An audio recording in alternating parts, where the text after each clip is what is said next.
Did you know volunteering lights up your brain the same way as runner's high or a yoga glow? It's called a helper's high. That's because when we push past our comfort zone, the body floods us with pain-relieving endorphins, fuel that once helped early humans run, hunt, build, and survive. Volunteering taps into the same ancient wiring and gives your brain a high with a purpose. Hello, everyone. Welcome back to Stir the Coco. If you're new here, bienvenidos. That is welcome in Spanish. I am your host, Posh Teacher. Our show explores everything and anything that boosts your brain, your coco. Before we begin, I would like to give an hola shout out to Al and Judy for volunteering and always showing care and compassion towards others. Research is finding that helping others triggers the brain's pleasure centers and releases endorphins, the body's natural morphine. Neuroscience also demonstrates that giving and volunteering releases oxytocin, serotonin, and dopamine. These hormones have the effect of boosting our mood and blocking cortisol, which is known as the stress hormone. Neuroscience has demonstrated that giving is a powerful pathway for creating more personal joy. Volunteering can distract you from your own problems. In fact, studies have found that when people with medical conditions, such as cancer, counsel other patients with those same conditions, the counselors often experience less distress and disability. The Mayo Clinic reports that volunteering improves physical and mental health. Volunteer activities keep people moving and thinking at the same time. Research has found that volunteering among adults aged 60 and over provided benefits to physical and mental health. Volunteers report better physical health than non-volunteers. Research also has shown that volunteering leads to lower rates of depression and anxiety, especially for people 65 and older. According to a study by the National Library of Medicine, volunteering could be a protective factor for cognitive loss. An academic journal by MIT Press for the American Academy of Arts and Sciences concluded that older volunteers had reduced risk of hypertension, delayed physical disability, and enhanced cognitive and lower mortality. Dr. DeHart of Family Medicine at the Mayo Clinic explains that instead of just writing prescriptions, he recommends volunteering to his older patients, primarily as a stress reducer. Compassionate actions that relieve someone else's pain can help to reduce your own pain and discomfort. So, ready to volunteer? Let's chat with our guest that will share more on this topic.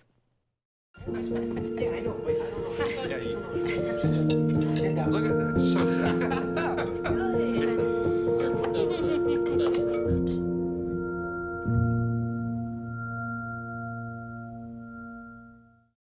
Hello, everyone, and welcome back to Stir the Coco. And I'm really, really excited today to introduce Coleman Yokam. Yes, that's correct. I got it right. And you are an honorary guest here, Coleman. You are doing so many great things for the community. So I'm going to give the microphone to you. Can you share your journey from the beginning, how you ended up in Pontiac, Michigan, and what you are doing with the Micah 6 community? Sure. So I grew up in Central Arkansas. Pontiac is not home. Oh my gosh. So you didn't even know where it was on the map? Nope. I went to a small Bible college in Arkansas, and the thing about kind of weird places, like small, weird Bible colleges, is that you find your people. And found my group of friends, and we were doing community work in a neighborhood not far from our university, just supporting families, doing things like trunk or treats for kids, and for Easter we had a petting zoo with animals that our friends were raising as a competition in the dorms. Oh my We gosh. snuck all their animals out and brought them to the neighborhood. For a petting zoo, we did things like, taking kids to our college basketball games and dollar movie nights at the Rialto movie theater, and all the while, and then a lot of just moms calling us and going, hey, I'm stuck at work, my relief hasn't shown up, but my kid's about to get off the bus. Can somebody just go get him and hang out for a couple of hours till I get off work? And that sort of stuff. And we really loved that and enjoyed it. And as we were coming up on graduation, we just said, let's just go somewhere and do this. Like, this was way more fun than anything I did in a class, and I think way more meaningful than anything I'll do in an office. So Yeah, absolutely. Let's just go somewhere and support a neighborhood. And we talked for a long time about where we wanted to go, and ultimately we weren't getting any closer. And so I said, well, what about the Detroit area? And my friend said, sounds great, you first. And so I packed everything that fit into my car, and I drove up here and lived down in Detroit for a while, and just hung out with a lot of great organizations down there. But decided I wanted to go somewhere that wasn't about to get this wave of support that was coming to Detroit. And so we looked at Flint, Pontiac, Saginaw, Mount Clemens, and Ypsilanti, and ultimately settled on Pontiac. I bought a house there for $10,000 in 2012 and called my friends and said, move to Michigan and do this with me. And I had 5 friends that quit what they were doing and moved here. Wow, those are good friends. I have the best friends. Okay, so you got here to Pontiac, and what did you have in mind? What was your purpose for? Yeah, so we just knew we wanted to house and find a neighborhood and just be good neighbors and see if we could work with a community to sort of just improve it for the better. And we got here and said, not only am I not from Pontiac, I'm not from Michigan. And so let's just take a year and hang out and ask good questions, make friends in the neighborhood, and maybe a year from now we'll have some idea of something that we can do and jump in on. And as we started getting to know people and asking questions and hanging out, we decided first to work on community gardens, which at the time we thought was a little cliche. Everybody does gardens, but everybody does it because it's a need, right? So we need healthy food in our neighborhoods. And then we expanded to kids programs, and then we added basic home repair work, things landlords should be doing but aren't. And so helping people with basic home repair, and then sort of the yeses and being good at some of those things led to bigger and bigger things. And now we're doing bigger things too.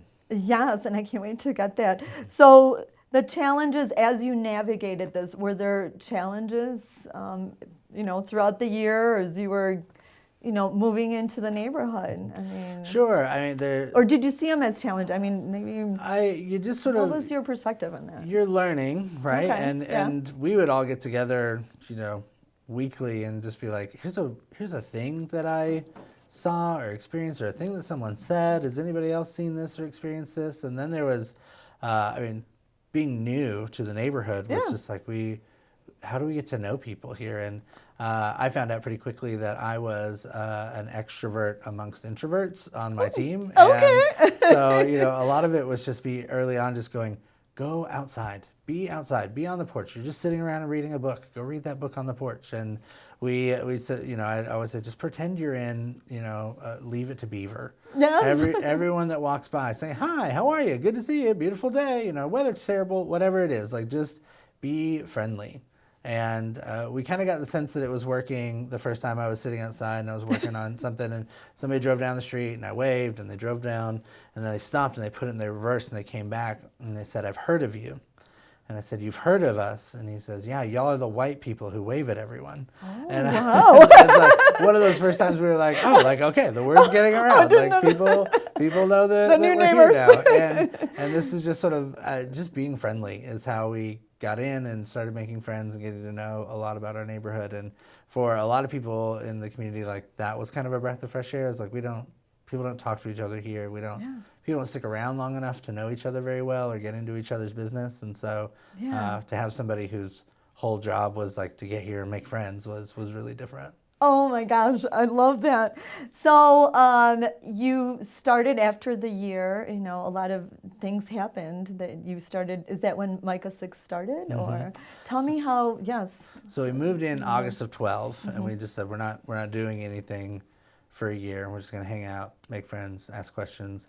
Love And then, the following summer was where we kind of, had heard enough that, gardens and fresh food were an option or something that people wanted. They really want. I love how you research that. And so we, and this is the case all the time with most things in our neighborhood is that, a lot of our folks in our neighborhood were older Black folks who are only maybe 1 or 2 generations out of the South. Okay. And so we'd have conversations and, I have family in Pine Bluff, Arkansas, or Jackson, Tennessee, or Montgomery, Alabama, and I used to spend summers with my family and wherever. And so a lot of our neighbors actually had a little bit of gardening knowledge. They knew how to grow because their families grew back where they were from. Yeah. And so, there's this is what we talk about happening a lot is like there's a problem in the neighborhood, and all the knowledge to fix the problem is already here. The gap is these resources in the middle. Absolutely. The money to buy seeds or a lot or good dirt or whatever. And so, and that's kind of the space that we work in a lot is just the resource development. Oh my gosh. I mean, you literally a breath of fresh air for these people because now they can contribute with what they know. Sure. And we have access to people and money and and people who like what we're doing and support. And so we can hear from the community what the issue is, connect those people to resources to actually make it happen and do the work in themselves in the neighborhood. And you said that there was an old grade school, right, that you had your eye on? Or it came to you? So we moved into this house, and all this time across the street was a large vacant elementary school, Webster Elementary School. It closed in 2007. And had just sort of sat there. It's on M59, a lot of eyes on it every day, and people just driving by and seeing it sort of get worse and worse and worse over the years. And we spent a lot of our time looking at it and going, man, I hope somebody does something good with that one day.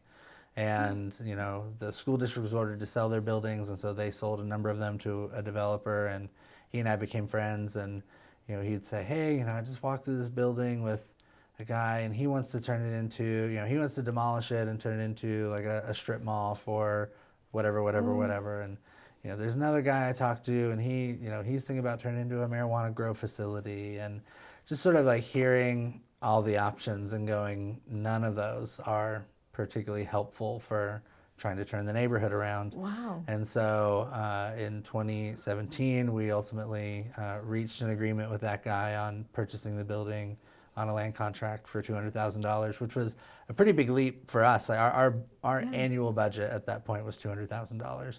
We were still all working other jobs. I worked at Panera Bread. No, and really, Coleman. I'm just like, oh yeah, great. We'll you were hustling. And so, it was a really big leap for us to take that on and figure out how we were going to do this. I'd never built a building before. I don't know anything about building buildings, and so, but that's how we ultimately came to own the building. Oh, and so now, I mean, exciting times. What's going to happen in that building? Right? Yeah. So the first 2 years, the thing that comes up a lot in Pontiac is community centers. That Pontiac used to have about 6 community centers, and people remember their community centers and learning how to swim at the Hayes Jones and play tennis at the Ewalts and learn how to play chess at the Boys and Girls Club or swim at the YMCA. But none of these are open anymore. These are all closed. So there are no active community centers in the city anymore. Okay. And so we said, if we got this building, what does it look like for us to turn this into a community center? And not just a community center, but one sort of separate from the city budget. So if the city ever hits hard times again, the first thing that always goes when your city runs out of money is Parks and Rec. Absolutely. And so what does it look like to build a community center separate from city funds that operates itself? And so we just sort of started slowly walking down this path. We did a big neighborhood survey. We interviewed 242 people in our census tract, so right there in our community, and said, if we turn this building into a community center, what do you want to see? What do you not want to see? What would be helpful to you? What do you think would be helpful to your neighbors? Do we care about the building at all? It's probably costs half the amount to knock down a building and build something new than it does to renovate something that's sitting there. And so, and we said, okay, like the neighborhood said, 84% of people said keep the building. And so I'm sure it must be beautiful. I mean, is it because it's an a great older building. structure? Yes, it's a really wonderful building. And so we said, okay, we're going to keep the building. But we just sort of asked, like, what do people want to see? And all the things that people said kind of boiled down to 4 buckets, which were arts and culture, health and wellness, youth programs, and entrepreneurship. And so we approached tenants that all, or prospective tenants that all sort of fit into those buckets. And Fascinating. we've had 100% of our space committed since 2019. And Wow. those folks, and so that's when we launched our fundraising for this project, was December of 2019. And then the world happened, and a that's little hiccup. yes, yeah, and that slowed us No. down a little. But what a great case study for why something like this is so important to a neighborhood is Right. that, we would be talking to people during the pandemic and we'd be saying, our neighborhood is suffering right now in these ways. How much would something like this building alleviate in this moment?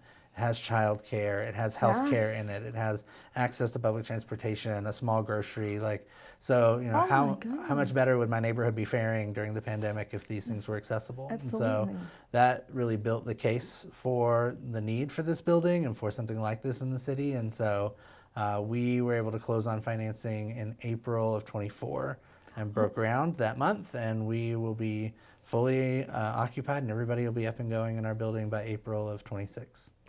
So it's happening. Yay. It's coming. That's Yeah. it. Yeah. And well, before because I'm going to talk about what's coming up in November, but people, volunteering is, people like to volunteer, and they call it the helper's high, right? You get doing acts of kindness is good for the brain and dopamine, and what things can people do to volunteer? Yeah. in Micah 6? We love our volunteers. We could not do what we do without all of the hands and bodies that come alongside to help us make it happen. But if you ever come out to Micah 6, you will always get the talk, the volunteer talk. Okay, And tell us. the volunteer talk I always say is that, we're really great at volunteers. We have so many people who come and help and can jump in and are doing different things with us all the time. But we didn't move here for projects. We moved here for the neighborhood. So if a neighbor walks up and you're doing something and they want to talk or chat, or some kids want to kick a ball or whatever, we always say, someone can come and do that job later, but this moment is not recreatable.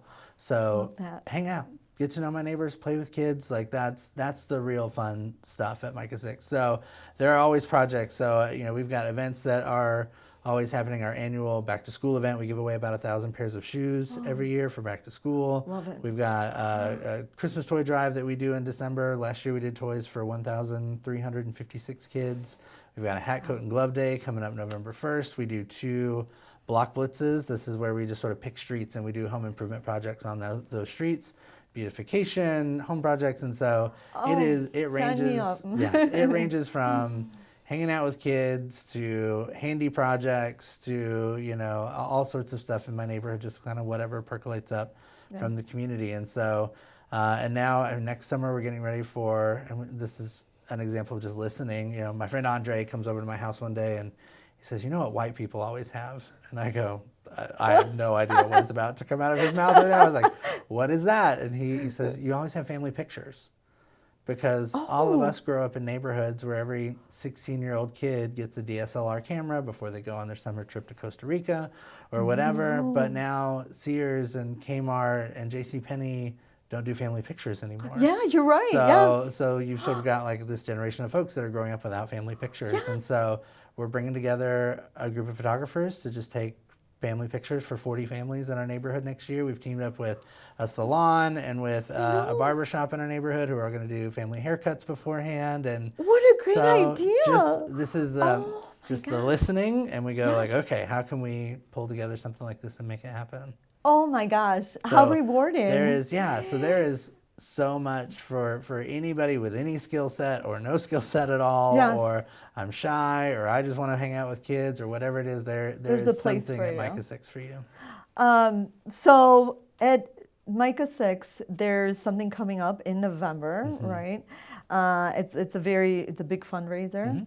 And what are your expectations from this fundraiser for the Micah 6 community? Yeah, so the idea is, have you been to the train station yet, the Central train station? Yes, in Detroit. So I I've sort of had this idea bouncing around in my brain about something to do for Webster as a fundraiser right before it opens. Yes. And then I walked into their basically their art gallery space about the renovation of that building. Yeah. And I went, this is exactly what I've been thinking of. And so we're doing a gallery show at an art gallery in downtown Pontiac just about the renovation process of this building. So Great idea. oddities, just strange things that we have found in that building. Oh, things yay. like Give us a sneak peek. Sure. So there is in the basement. So in the basement of this building is enormous. It was 28 feet deep, and it was full of water when we got it. And so the process of getting all this water out has just been so bizarre. But we pumped it all out, we dried it out, and we went down and etched into the wall is the name Olaf, and I forget the last name. And I said, Olaf. And so I just took a picture of it and I sent it to my friend Mike McGinnis, who works at the Historical Society, and said, what do we know about this guy? Yeah. And he goes, Olaf. He was a Norwegian immigrant. He moved here in the 1920s, and he quickly got a construction job when Pontiac and Oakland County were booming and building, and he's actually scratched his name into a couple of buildings that he worked in. Oh my God. Okay, so, that is super cool. Just like my so gosh. interesting, strange, fun, Yes. things like that. There's a children's author, Robert Munch, who wrote the book I'll Love You Forever and Paper Bag Princess.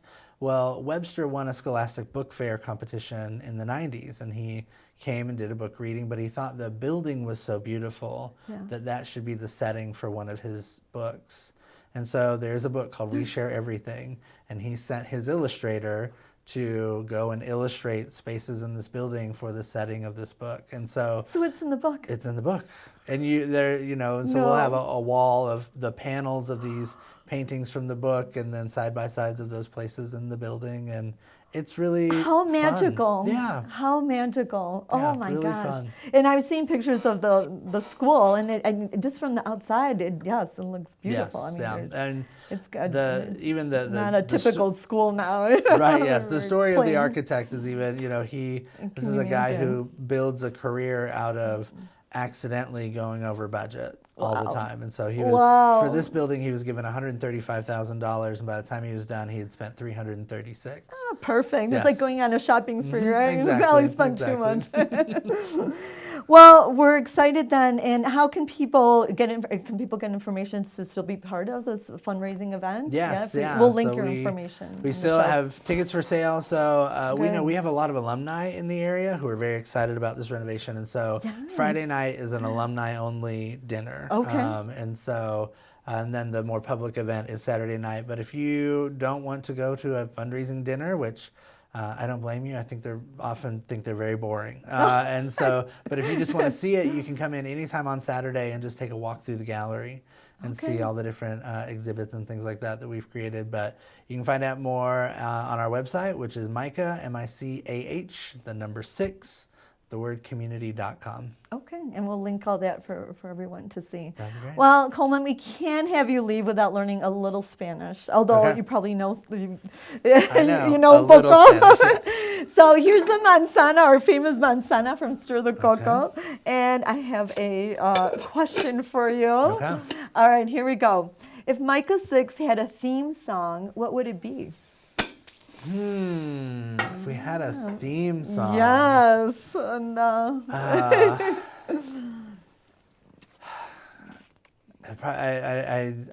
I'm running through all like my Beyonce songs about working hard and grinding it out. If you don't look too deep into the meaning, every day I'm hustling. Like every day it is a grind to figure out the things that we need to figure out to make our neighborhood a little bit better. So they'd land somewhere in there. Somewhere in there, and that's great. It's just inspirational, and we really think of what you're doing for the community. And I'm glad you came up here to Michigan, and because I obviously have a connection with Pontiac, and I'm excited to see what's happening. Thank you. Thank you so much for being on the show, and we will link all the information, and hope everyone supports Micah 6. Sounds great. Look forward to seeing you there. Thank you. And you can follow us also at Posh Teacher 1 and at the YouTube platforms of Stir the Coco, NBC TV. Subscribe, share this episode with everyone you know, and we'll catch you next time, and keep stirring your cocoa.